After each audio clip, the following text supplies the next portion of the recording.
샬롬. 오늘 새벽 기도 시간도 우리에게 주신 말씀을 전해드리겠습니다. 고린도전서 11장 1절에서 16절 말씀입니다. 내가 그리스도를 본받는 자 된 것 같이 너희는 나를 본받는 자 되라. 너희가 모든 일에 나를 기억하고 또 내가 너희에게 전하여 준 대로 그 유전을 너희가 지키므로 너희를 칭찬하노라. 그러나 나는 너희가 알기를 원하노니 각 남자의 머리는 그리스도요 여자의 머리는 남자요 그리스도의 머리는 하나님이시라. 무릇 남자로서 머리에 무엇을 쓰고 기도나 예언을 하는 자는 그 머리를 욕되게 하는 것이요 무릇 여자로서 머리에 쓴 것을 벗고 기도나 예언을 하는 자는 그 머리를 욕되게 하는 것이니 이는 머리 민 것과 다름이 없음이니라. 만일 여자가 머리에 쓰지 않거든 깎을 것이요 만일 깎거나 미는 것이 여자에게 부끄러움이 되거든 쓸지니라. 남자는 하나님의 형상과 영광이 그 머리에 마땅히 쓰지 않거니와 여자는 남자의 영광이니라. 남자가 여자에게서 난 것이 아니요 여자가 남자에게서 났으며 또 남자가 여자를 위하여 지음을 받지 아니하고 여자가 남자를 위하여 지음을 받은 것이니 이러므로 여자는 천사들을 인하여 권세 아래에 있는 표를 그 머리 위에 둘지니라. 그러나 주 안에 있는 남자 없이 여자만 있지 아니하고 여자 없이 남자만 있지 아니하리라. 여자가 남자에게서 난 것 같이 남자도 여자로 말미암아 났으나 모든 것이 하나님께서 났느니라. 너희는 스스로 판단하라. 여자가 쓰지 않고 하나님께 기도하는 것이 마땅하냐? 만일 남자가 긴 머리가 있으면 자기에게 욕되는 것을 본성이 너희에게 가르치지 아니하느냐? 만일 여자가 긴 머리가 있으면 자기에게 영광이 되나니 긴 머리는 쓰는 것을 대신하여 주신 영권이라. 변론하려는 태도를 가진 자가 있을지라도 우리에게나 하나님의 모든 교회는 이런 규례가 없느니라. 아멘. 고린도전서 11장 1절에서 16절 말씀을 봉독해 드렸습니다. 오늘 새벽에 다루는 이 11장은 좀 특수한 내용인데요. 지난 시간에 배운 말씀은 바울 사도의 그 생활 태도에서 배웠어요. 모든 것이 가난한 모든 것이 덕을 세우는 것이 아니라고 했어요. 그러니까 우리는 예수를 믿음으로 구원을 받아 하나님의 자녀가 되었기 때문에 우리의 생활에 대단한 자유를 하나님께서 주셨습니다. 그러나 그 자유를 덕을 세우는 방향에서 사용하자는 것이죠. 모든 것이 가난한 모든 것이 덕을 세우는 것은 아닌 것입니다. 또 모든 것이 가난한 유익한 것은 아니라고 했으니까 생활의 목표가 가장 기초적인 것부터 시작해서 예배드리고 전도하는 일까지 무슨 일이든지 이 일을 통해서 하나님께서 영광을 받으시겠는지 하나님의 이름이 높아지겠는지 이것을 생각하면서 행하였다는 것이 바울 사도의 생활이었어요. 그래서 10장 33절에 나와 같이 모든 일에 모든 사람을 기쁘게 하여 나의 유익을 굳지 아니하고 많은 사람의 유익을 구하여 너희로 구원을 얻게 하라. 얻게 하라.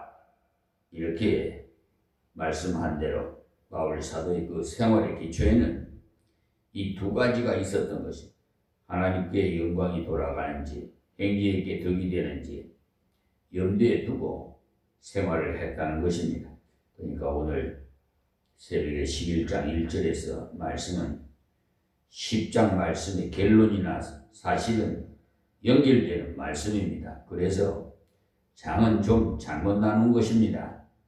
이 장은 성경 공부하기 좋아라고 하는 것이기 때문에 나누다가 보니까 잘못 붙여놓은 것도 들어있어요.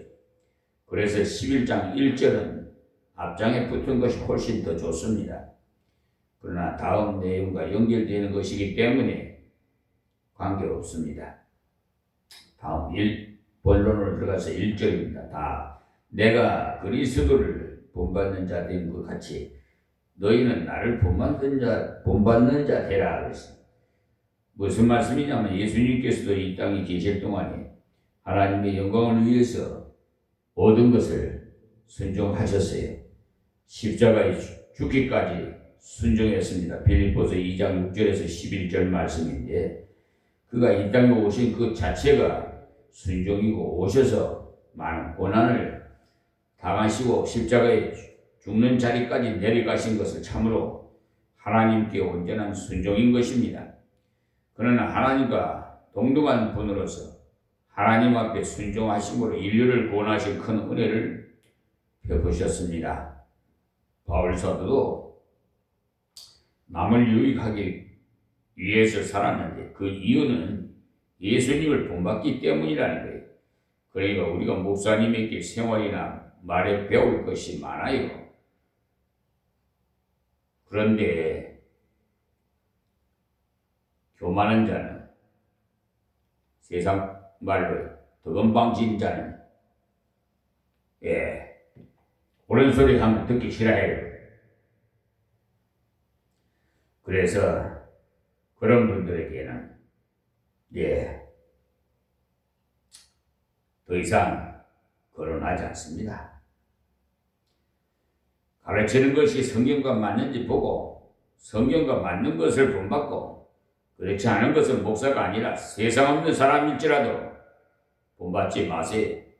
바울 사도가 나를 본받으라고 했는데 바울 사도도 우리와 같은 사람인데 그가 하나님의 은혜를 입었기 때문에 위대한 것입니다.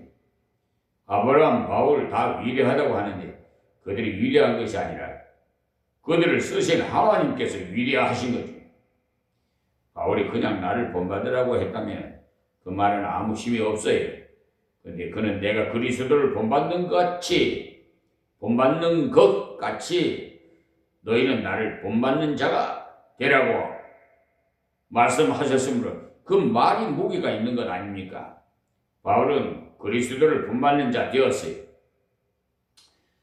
그러니까 내가 먼저 본이 되어야 돼요. 예수님께서도 하나님의 영광을 위해 죄에 빠진 백성들을 위해서 그들에게 유익을 주기 위해서 예수님께서 많은 절제를 하셨습니다. 그는 전능하신 분으로서 마음대로 하실 수 있으나 마음대로 하시지 않았어요. 지난 시간에 말씀드린 대로 성전세를 내지 않아도 되지만은 저희를 오해해야 할까봐 베드로에게 고기를 잡아가 그 속에 든 돈을 꺼내 세금을 내라고 했잖아요. 예수님은 성전세를 안 내도 괜찮으십니다만 그들로 실족지 않도록 하기 위해서 그들을 구원하기 위해서 내신 거예요. 그런 것이 주님께서 걸어가신 생활의 기본 원칙이었습니다. 우리가 바울을 본받고 예수님을 본받으려면 내가 이 음식 먹는 것이 하나님께 영광이 되겠는지 내가 이 말씀을 받는 것이 하나님께 영광이 되겠는지 내가 이 행동하는 것이 하나님께 영광이 되겠는지를 살펴봐야지. 자기 비유에 안 맞는다고 자기가 하나님이야. 못된 자들 그런 사람들은 주님 앞에 섰을 때 좀 책망을 받을 겁니다. 그러니까 내가 하는 생활이, 행동이 하나님께 영광이 되면서 이웃에게 덕이 되는지 유익한지 생각하고 하라는 거예요. 우리는 나를 위해 사는 자가 아니 예수님 위해서 살고 이웃을 위해 살도록 주님께서 우리를 부르신 겁니다. 목적을 잘 알아야 돼요. 죽음 마땅한 우리를 살려주셨으니 그 부르심에 합당하게 살아야 하지 않겠어요? 머리에 무엇을 쓰고 안 쓰는 문제인데, 이것 때문에 구원받는 안 받는 것은 결코 아니에요. 그러니까 구원과는 관계없는 거예요. 머리에 썼다고 뭐 구원받고 쓰지 않았다고 구원 못 받고 그런 것은 아닙니다. 구원은 예수 믿음으로 받는 것이기 때문에 그런 것과는 관계없어요. 우리는 예수 믿고 구원을 받아서 이제는 얼마나 하나님께 영광을 돌리느냐, 또 이웃에게 얼마나 덕을 세우느냐, 그것을 생각해서 행동해야 합니다. 왜 머리에 쓰는 것 가지고 말씀을 하고 있느냐 하면, 그 당시에 정숙한 여인들은 머리에 노후를 썼어요.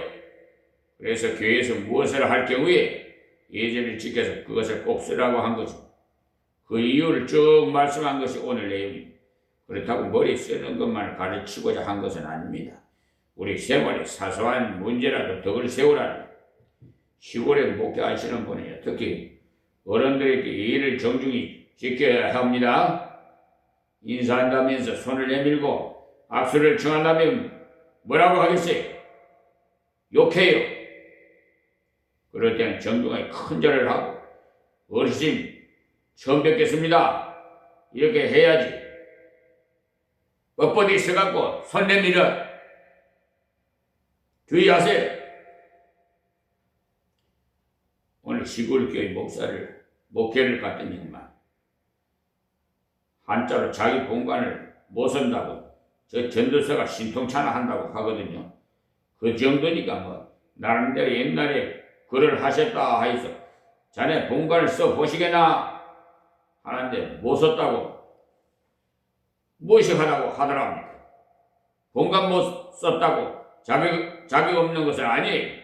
그러나 그런 곳에 갈 경우는 참작을 하고 그 정도는 알고 가서는 부족하지만 파병, 기백, 안동, 이렇게 자기 족보를 김해 김씨라든지 이렇게 말을 하고 내놓으면은 정말 뼈다귀 있다고 합니다. 그럴 경우에 복음 전할 좋은 통로가 되는 거예요. 근데 옛날에나 지금이나 여성들은 구설수에 많이 올라요. 남자보다 여성이 구설수에 오르는 수가 많으니까 더욱 정숙하게 생활하는 것이 하나님 나라를 위해 중요한 것입니다. 요한복음 13장을 보시면 예수님 우리의 신앙의 대상이면서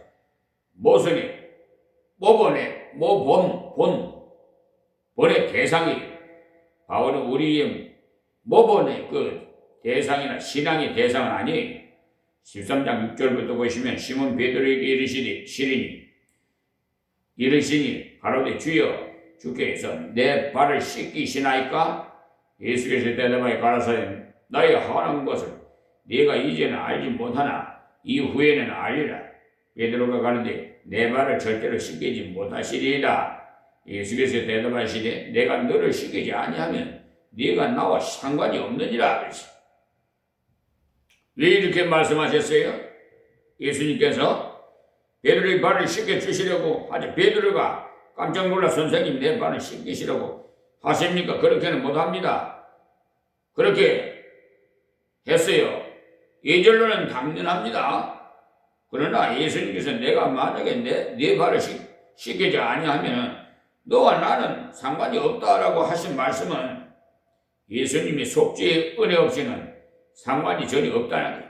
그러니까 예수님은 우리의 믿음의 대상인 거예요.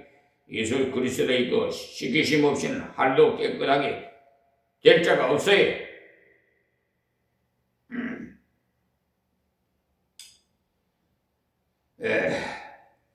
그러자 베드로가 급한 나머지 주여 내 발뿐이 아니라 손과 머리도 씻겨 주옵소서라고.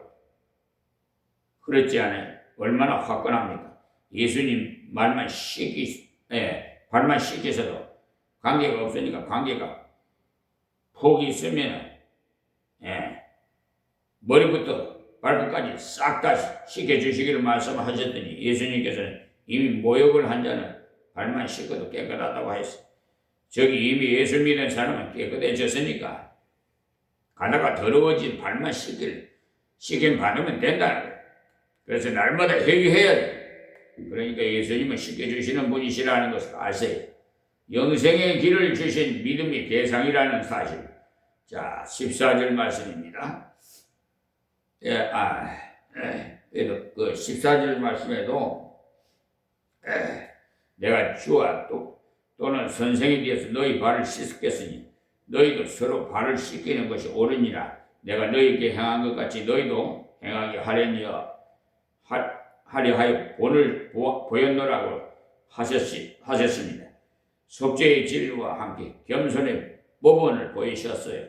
선생이 제자의 발을 씻겼으니까 그야말로 겸손하고 겸손한 거죠. 세상에는 낮은 사람이 높은 사람이 발을 씻기는 것이 정상이는 믿는 사람들이 높은 사람이 낮은 사람과 발을 씻겨주라는 거죠. 그래서 많은 사람에게 덕을 세우고 용기를 주게 했어요. 그러나 아랫사람에게 발을 씻기라고 하면 나는 발을 씻기는 존재구나 해서 좌절감에 빠져 나 같은 사람은 교회에서도 세상에서도 나무 발이나 씻겨야 하나 나 같은 것이 살아서 못알고 그런 싶은 생각이 들어요. 그러니까 얼마나 비참합니까? 그러니까 지위가 높은 사람이나 가진 사람이나 다른 사람의 발을 씻기는 위한 봉사를 할 때 주님의 잡지를 따라가는 것입니다. 주님은 우리의 신앙을 대상이요 모범이 대상이요. 그러나 바울 사도는 우리의 모범의 대상이나 신앙의 대상은 아닙니다. 2절 말씀에 너희가 모든 일에 나를 기하고 또 내가 너희에게 전하여 준 대로 그 유전을 너희에게 지킴으로 너희를 칭찬하노라. 이 말씀은 지금 뒤에 책망하려고 시작하고 있는데 당장 책망부터 하지 않고 칭찬부터 합니다. 왜냐하면 마음의 문을 열려고 격려부터 합니다. 우리도 아이를 꾸중할 때요. 성이 나서 팍팍 해버리면 아무 효과가 없어요. 마음을 딱 따라버리기 때문에 아무 말을 해도 받지 않아요. 목사가 설교할 때도 마찬가지. 핏대를 세우고 뭐 큰 소리만 치면은 안 듣습니다. 또 나온다 하고는 길을 막아요. 바울 사도는 하나님의 영감을 받아서 기록했기 때문에 그 인간의 마음을 가장 잘 알고 칭찬것도 했어요. 아무리 잘못하는 사람도 잘하는 것도 있습니다. 덜렁이라서 그래서 잘 깨어도 용기가 있으니까 좋은 거예요. 그런 사람에게 내가 일 잘하는 것을 참 좋다. 그러나 좀 조용히 했으면 더욱 좋겠다. 이렇게 잘 받아들이면 좋아요. 바울 사도가 뒤에 교훈하기 위해서 마음문을 열어주는 것. 우리도 이와 같이 덕을 세우자는 것. 그런데 성깔 때문에 쉽게 되는 것은 아니에요. 그래서 기도하고 성령에 사로잡아 주지 않고는 이것을 감당할 수가 없습니다. 고린도 성도들은 생활 곳곳에 바울이 전해준 말씀대로 살고자 애를 썼던 것입니다. 바울이 고린도 교회를 세울 때 전해준 말씀들을 기억하고 살았습니다. 너희가 모든 일에 나를 기억하고 또 내가 너희에게 전하여 준 대로 이 말씀은 바울 자기가 만들어낸 것은 전한 것이 아니고 하나님께서 주신 말씀을 전해준 거예요. 지금도 목사가 자기 말을 아무리 잘해도 소용없어요. 내 생각에는 어떻고 내가 기도하다 보니 어떻고 하는 것은 다 소용없습니다. 성경이 말씀하고 있는 것을 쉽게 해석해 줘야 잘하는 거지. 바울 사도는 하나님께 받은 것을 전해줬어요. 복음의 생명도 전해주고 생활의 덕도 전해주고 그래서 그 유전을 너희가 지킴으로 너희를 칭찬하노라 하겠지. 유전이라고 하니까 전통인 줄 아는 사람이 있어서 전통이 그렇게 중요하구나 이렇게 하는데 여기서 말씀한 것은 전해 내려오는 전통을 말한 것이 아닙니다. 바울 사도가 그들에게 전해준 하나님의 말씀의 내용을 말하는 것입니다. 데살로니가 후서 2장 14절부터 보시면 이를 위하여 우리 복음으로 너희를 부르사 우리 주 예수 그리스도의 영광을 얻게 하려 하심이니라. 이러므로 형제들아 굳게 서서 말로나 우리의 편지로 가르침을 받는 유전을 지키라고 말씀하셨잖아요. 그렇다면 바울이 말한 말이나 편지는 성경을 말하는 것 아닙니까? 데살로니가 전후서가 다 편지로서 유전이라. 또 3장 6절에도 보시면 형제들아 우리 주 예수 그리스도의 이름으로 너희를 명하노니 규모 없이 행하고 우리에게 받은 유전대로 행하지 아니하는 모든 형제에게서 떠나라고 했어요. 무슨 말이냐 하면 바울 사도가 그들에게 예수님의 재림에 대해서 많이 가르쳐 줬어요. 그 당시 그들을 핍박 가운데 살았기 때문에 그들에게 예수님의 재림을 전해줌으로써 소망 가운데 주님을 기다리도록 또 넉넉히 그 핍박을 이기도록 하기 위해서 예수님의 재림을 열심히 가르쳐 주었습니다. 그런데 그렇게 가르쳤더니 그 중에 어떤 사람은 너무 열광적이라서 예수님이 꼭 오시는 모양인데 그는 우리 생활비가 1년에 얼마가 드는데 3년 후쯤에 예수님이 오시면 우리 집을 팔아서 그때까지 생활하면 되겠다 하고 하면서 자기가 생업을 하던 일도 벽에 져버리고 아이들 공부하는 것도 벽에 져버리고 주님만 기다린 친구들이 있었던 것입니다. 그래서 바울 선생이 그들을 책망하기로 그런 규모 없는 생활을 하지 말고 내가 전해준 유전대로 행할 것이며 규모 없는 그런 사람에게서 떠나라고 합니다. 그러니까 유전이라는 게 하나님 말씀을 바르게 전해준 것을 전통으로 이어져 오는 그 소식을 말하는 것입니다. 오늘도 교회가 바울 사도가 가르쳐준 대로 잘 순종했어요. 우리 성도들도 하나님 말씀을 전해준 대로 잘 순종하시기 바랍니다. 하나님 사역자가 하나님 말씀대로 가르쳐줄 때 잘 순종하면은 칭찬받을 겁니다. 바울 사도는요 주님의 대리자 아닙니까? 그러니까 바울 사도가 칭찬하는 것은 예수님께서 칭찬하는 것과 같습니다. 그러니 예수님께 상급받을 만한 것이라는 것. 자, 3절 말씀에 그러나 했습니다. 여기에 그러나가 항상 문제인데 무슨 말을 할 때 이것저것을 잘했다 그러나라고 하면 이것까지는 잘했으나 다음 몇 가지는 조심해야겠다는 말을 하기 위해서 연결시켜주는 접속사가 그러나인 것입니다. 그러나 나는 너희가 알기를 원하노라. 낮시간 이렇게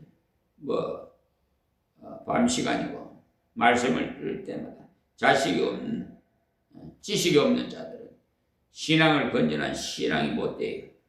예수님께서 대한 지식도 분명한 지식을 가지고 믿어야 건전한 신앙생활이 되죠. 담대하고 확실히 찬 신앙생활을 할 수가 있어요.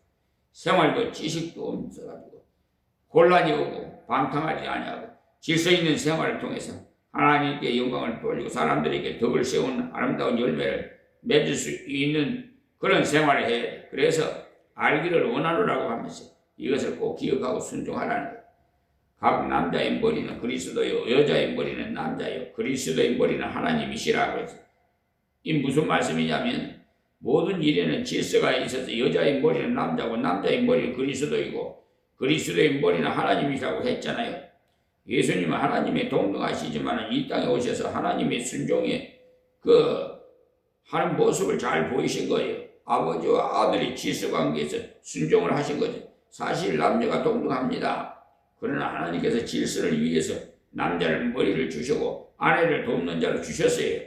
이것을 파괴하면 하나님께서 주신 질서를 파괴하는 것이 됨으로써 자연스럽지가 못해요. 하나님은 질서의 하나님이에요.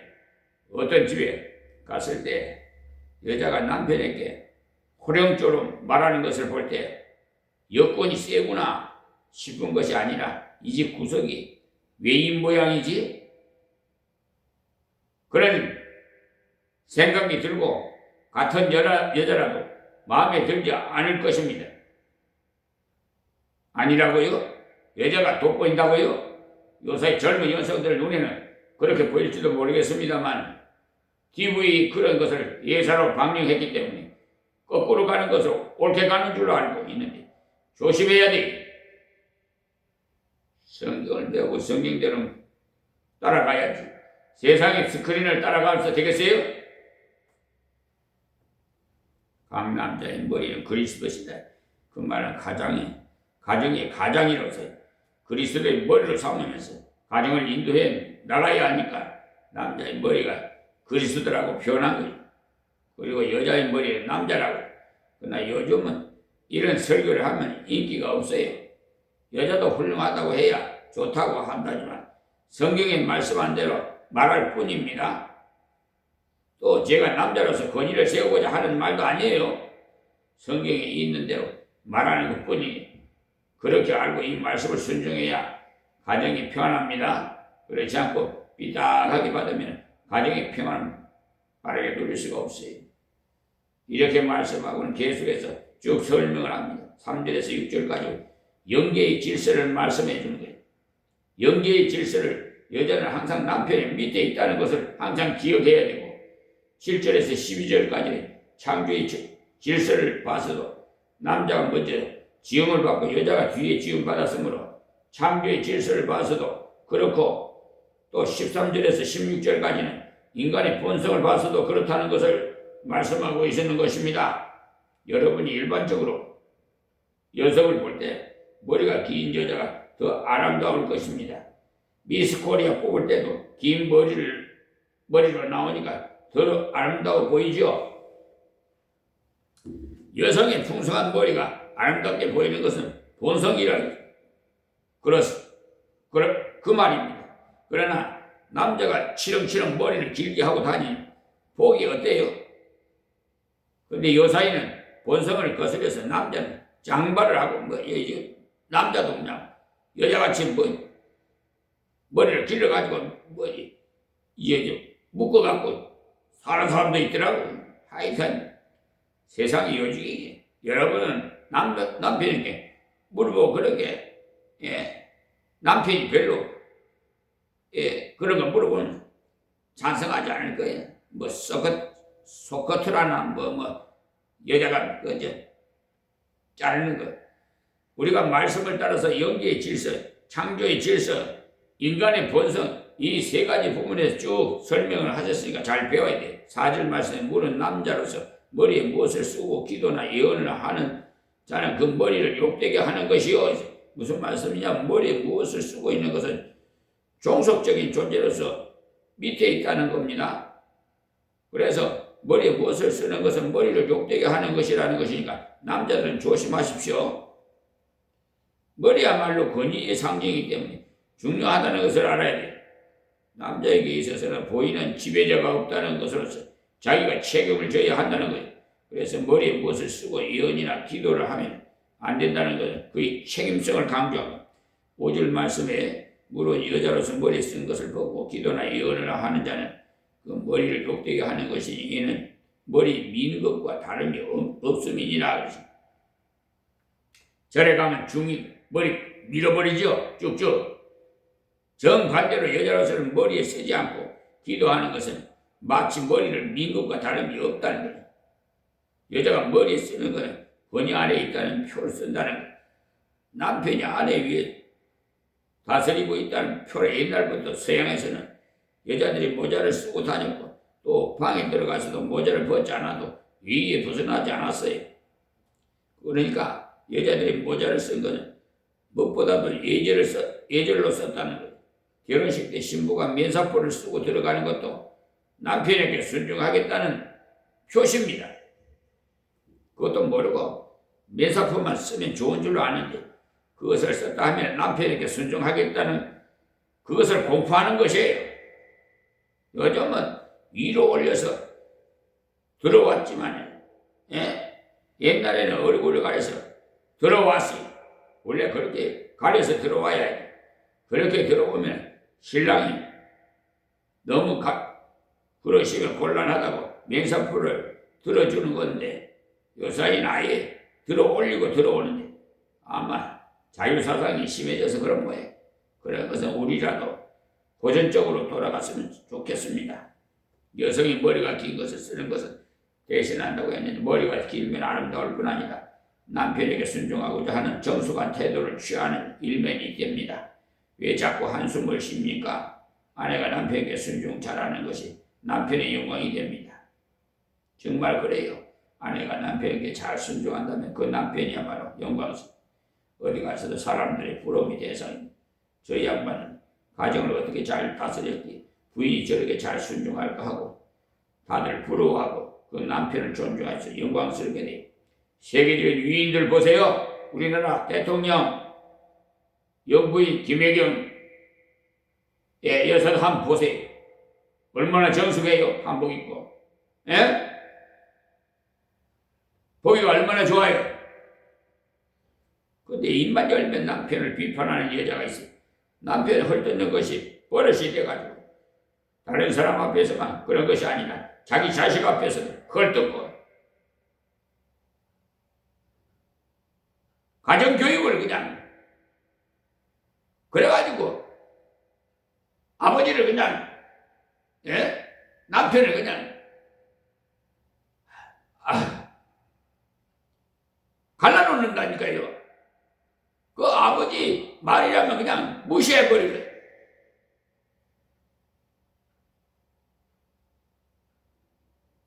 그래서 부인을 잘 만나야 돼. 자식 앞에서 남편을 헛되는 것은 자기가 시시한 남자와 살고 있다는 말이 됩니다.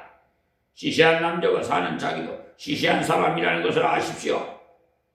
우리가 하나님의 본 뜻을 바로 알고 잘 순종하면 가정도 원만하게 꾸려가고 평강의 복을 누릴 수 있어요. 자, 6절 말씀 만일 여자가 머리에 쓰지 않거든 깎을 것이요 만일 깎거나 미는 것이 여자에게 부끄러움이 되거든 쓸지니라.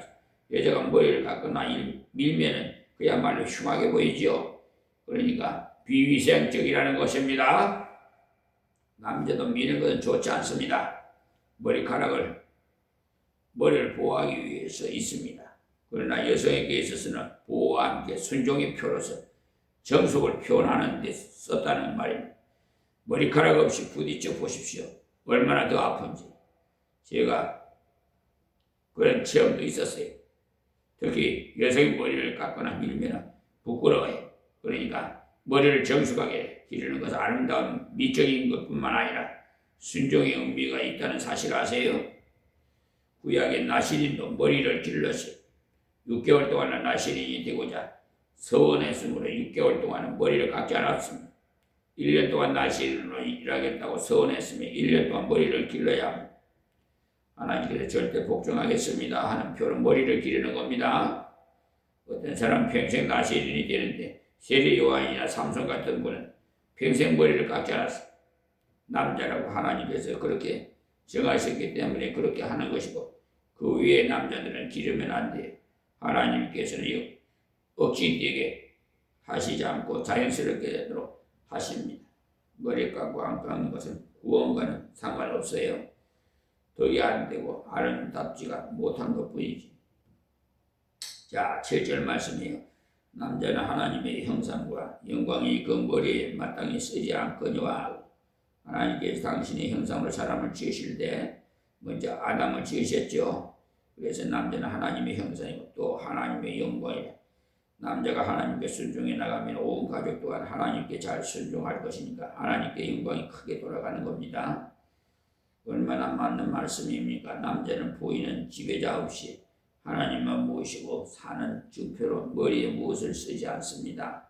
그러나 여자는 남자의 영광이니라. 그래서 조금 전에도 말씀드린 대로 남편에게 잘 순종하고 남편을 잘 도와주면 그 남자는 정말 영광스럽습니다. 가정에서 대접받는 남자라 어디 가든지 대접받죠. 여성들은 이 말을 잘 기억하십시오. 그렇다고 여성이 열등감에 사로잡혀서 우리는 그런 존재구나 하기 쉬운데 그런 것 아닙니다. 갈라디아 3장 28절에 보시면 생명의 은혜에 대해서는 남자나 여자가 조금도 다르지 않습니다. 너희는 유대인이나 헬라인이나 종이나 자주자나 남자나 여자 없이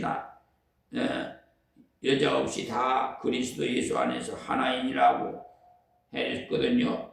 분명히 남자나 여자나 이방이나 유대인이나 은혜에 참여하는 생명에는 관계가 없어요. 동등하단 말입니다. 그러나 생활에 있어서는 질서가 있어야 되겠죠. 우리 사회에 질서가 없어 그냥 말이야. 예? 어른 앞에서 담배나 불쩍불쩍 피우고 말이야. 머리 없어요. 인사할 줄도 모르고. 짐승보다 못한 인간들이 있어요. 남을 속이려고 하고, 예? 아니, 서울중앙지방법원에 판사가 말이야. 아니, 세상 국가를 상대로 소송하는데, 담보 제공 결정 명령을 내려? 아니, 그 담보는 뭐예요? 소송 비용? 아니, 고등검찰청에서 소속인 특정인 공무원인 검사가 그 소송 대리인으로 나오는데, 변호사인가? 변호사 비용 산정을 하고, 예?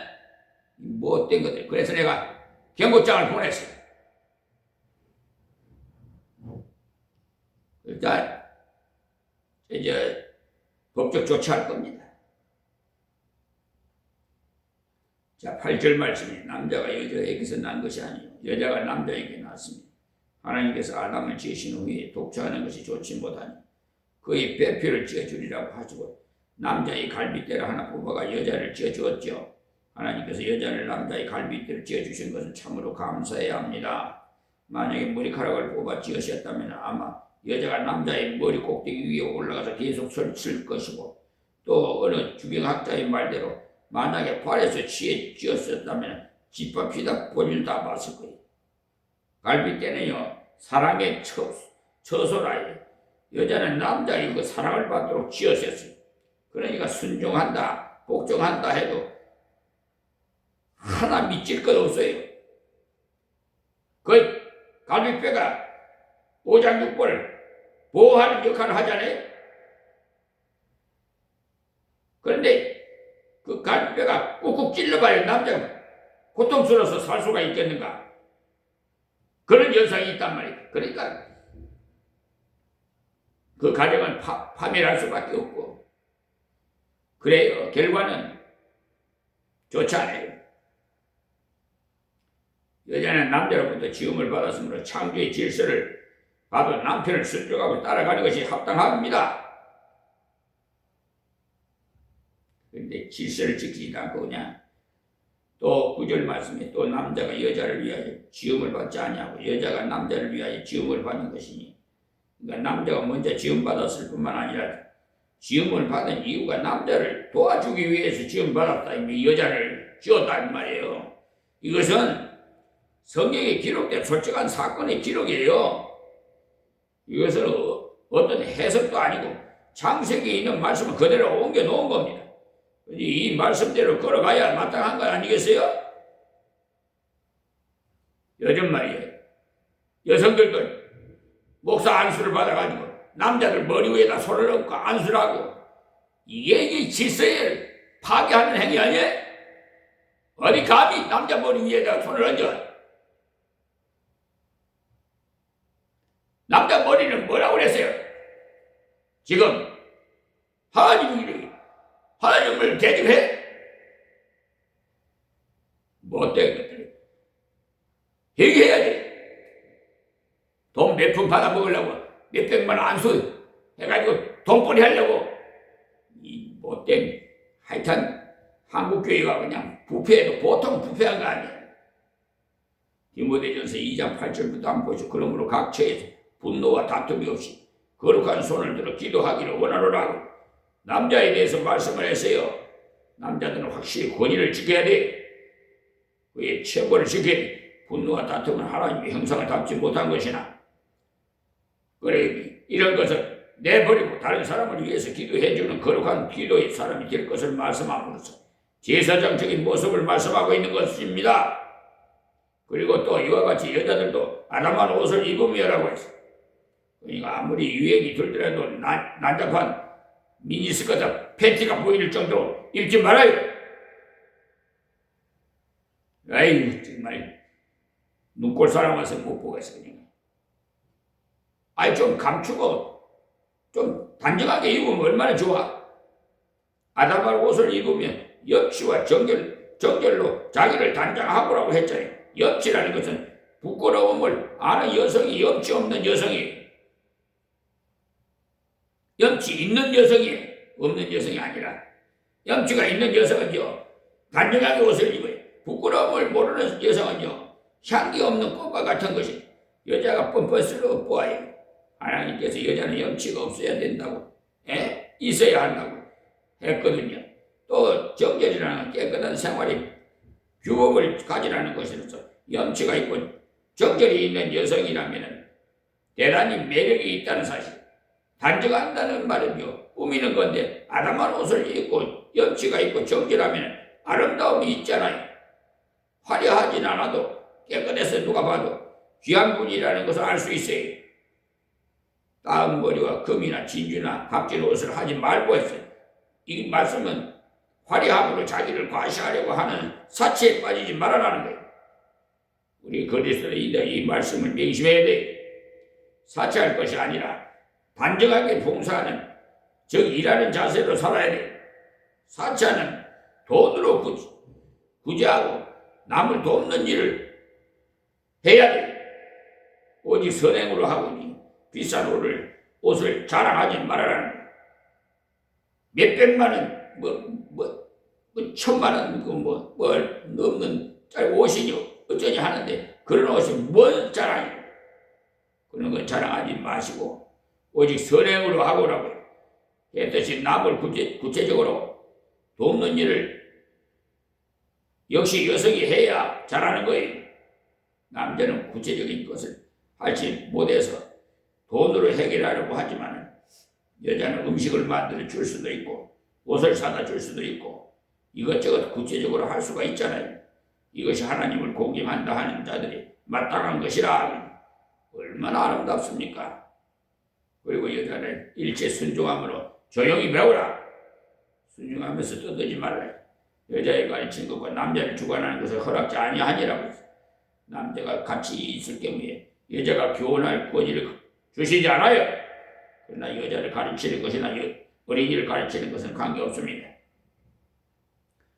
그리고 남자를 주장하지 말아야 돼. 그러니 내 주장하려고 하지 마세요. 내 주장하는 집안이 하나님 말씀에서 떠나간 거예요. 남자가 아무리 얌전해 보여도 내 주장 당하면서 즐거운 남자는 한 사람도 없어요. 속으로는 부글부글하면서 할 수 없어서 성격상 가만히 있는 것. 그러니까 더욱 기가 꺾어지죠. 그렇지 않아도 온순한 성격인데 여자가 그렇게 드세 버리면 그 남자는 전혀 피어날 수가 없어요. 그렇게 아시고 이 말씀을 순종하세요. 그게 현명해요. 여자는 일체 순종함으로 종용히 배우라. 이는 아담이 먼저 지음을 받고 여자는 후며 아담이 꾀임을 보지 않고 여자가 꾀임을 보아 죄를 지었습니다. 하와 때문에 죄 지었잖아요. 예? 여자 하와 사단 죄는 여자가 먼저 지었어요. 하나님께서 교훈권을 주시지 않았어요. 그러나 여자들이 만일 정결로서 믿음과 사랑과 거룩함에 구하면은 해선함으로 구원을 얻으리라고 했어요. 아기를 낳아 구원받는다는 말이 아니고 이렇게 여성의 의무를 감당할 때 하나님의 합당한 일꾼이고 그를 통해서 하나님의 나라에 큰 일을 할 수 있다는 사람이라는 거예요. 그러니까 질서를 보아서도 분명히 순종해야 돼요.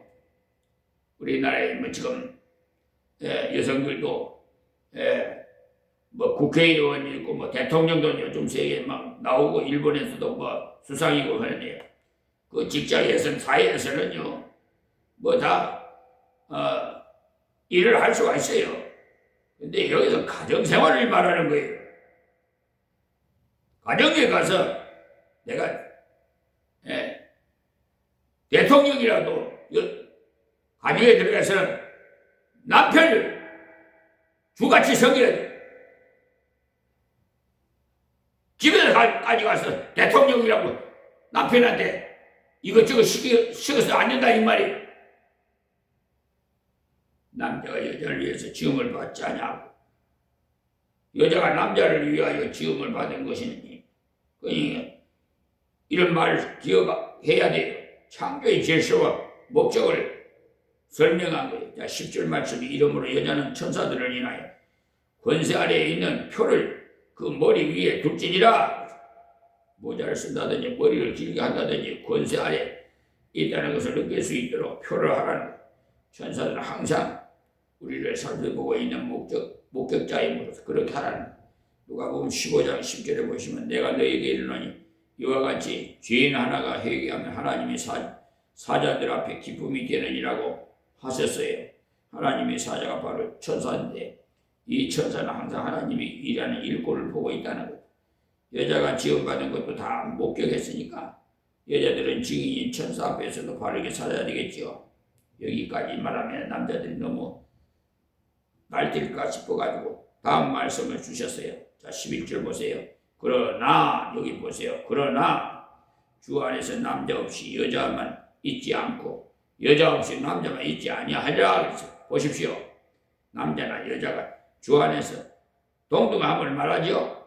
그러나 질서상 여자가 순종하는 것이 덕이 되고 유익이 되는다 이 말이에요.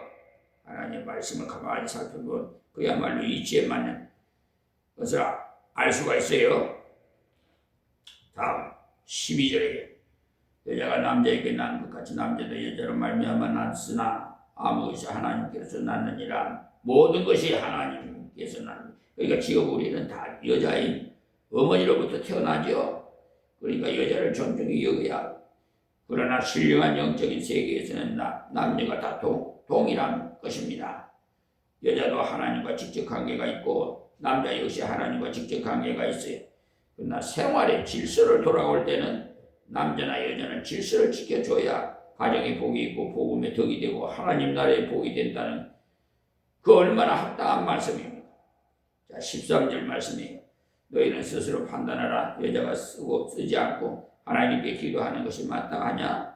지금도 여성들이 쓰지 않지만 그때는 정숙한 여성들 다 쓰고 다녔어요. 근데 쓰지 않고 기도한단 말이냐? 이 말이죠. 다니면서 정숙하게 쓰고 다니면서 하나님의 교회에 와서는 버는다면 말이 되느냐는 거지. 아주 자연스러운 말씀입니다.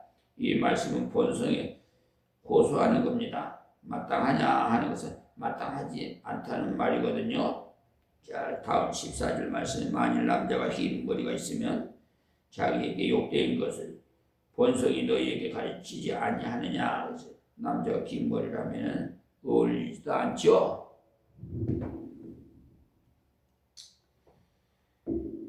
세계적으로 길게 하는 사람이 있었던 적이 간혹 있습니다. 중국의 맨발이라는 돼지꼬리식으로 하는 머리 모양이 있어요. 그것을 본받아서 우리나라도 상표를 쪼았다는데 그런 것은 본성에서 벗어난 짓으로서 세계적으로 맞지 않습니다. 남자는 단정하게 자라는 것이 본성적으로 합당합니다. 단정하게 자르는 그 머리를요. 남자가 긴 머리를 하고 있으면 옆에 오면 섬찟해요. 한번 보세요. 머리 흐트러지고. 이렇게 만약에 밤에 꼼지주의 있어봐요. 여러분 다 놀라서 다 도망갈 거예요. 15절 말씀에 만일 여자가 긴 머리가 있으면 자기에게 영광이 되나니 긴 머리를 쓰는 것은 대신하여 주신 영분이라. 여자가 긴 머리를 하고 이렇게 있으면은 확실히 더 아름다워요. 여러분 그렇죠? 순결이 아주 머리 매력 있잖아요. 여러분 저는 매력이 있는데 여러분은 매력 없는가 모르겠습니다만 여성들이 머리가 길면 참 멋있더라고. 아름답고 순결스러운 생각이 들고 여성의 긴 머리는요 하나님께서 주신 그 권위에 순종하고자 하는 정수감이라는 거예요.